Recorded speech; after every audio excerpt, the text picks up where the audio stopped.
Hey everyone, in today's video I'm going to be showcasing a few Zelda inspired Pokemon created by you that I redrew in my style to add to the Pokedex for the Link Dimension project. The first design was created by Zwei from my Discord, and they created a Hyrulean Smeargle inspired by Yuga, the main antagonist from A Link Between Worlds, who is a sorcerer from the parallel world of Hyrule known as Lorule that attempts to resurrect Ganon. He wields a magic paintbrush that is able to turn people and himself into paintings. This was honestly a straightforward design to recreate, as I think Zwei did a pretty great job at simplifying Yuga's colorful and patterned design and fusing them with Smeargle's. Despite the painting similarities, this design shouldn't really work, but it actually does for me. It's a good example of a design that I wouldn't have thought of, but when I see it, it really inspires me to try and look at things differently. And it's a big reason why I do these contests, so that you guys can show me your ideas and I can add them to the decks. So here is Hyrulean Smeargle, the portrait Pokemon, and its Thunder and Twilight type. Hyrulean Smeargle uses its magical paint from their tail to create portraits of Pokemon across Hyrule.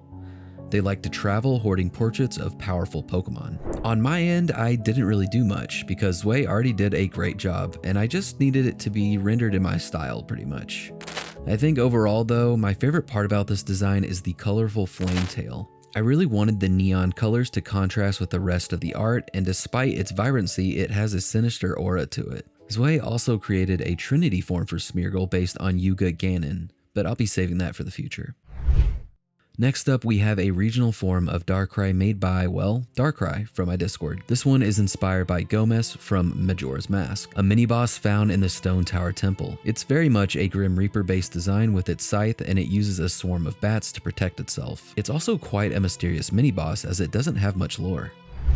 If you're new, I actually wanted to make a Gomez-inspired Pokemon in the past, but I really just couldn't get inspired enough to do it. And while mine wasn't a regional Darkrai, this just fits way too well. With little changes, you can actually make it allude a lot to Gomez's design. Using Darkrai's shadowy cloak-like pieces, they can kind of be turned into bats as they're dispersing outward. Also adding bone pieces and its iconic green glowing orb inside its body. The scythe part was always a challenge for me in the past, but I really like Darkrai's choice of making the head resemble the blade of the scythe. I think my favorite aspect of the design though is how the red part is basically unchanged as it resembles Gomez's large mouth. Here is Hyrulean Darkrai, the Darkness Pokemon, and its Twilight and Phantom type. Darkrai is the physical embodiment of the curse plaguing Akana Canyon, a foul embodiment of the will of Stone Tower Temple inflicting strife upon those who dwell within its territory. While not much changed, it was still nice to see Darkrai rendered in my style, with the changes making it resemble Gomez even more. I honestly see this Darkrai being accompanied by the Phantom type Batoneye, which is the Keese Pokemon of the Hyrule region. And they even have very similar color schemes going on. Lastly, by one of my Discord members, Vio, we have a Pokemon based on the Keaton Mask, a mask used to summon Keatons, or ghostly multi-tailed foxes in Hyrule.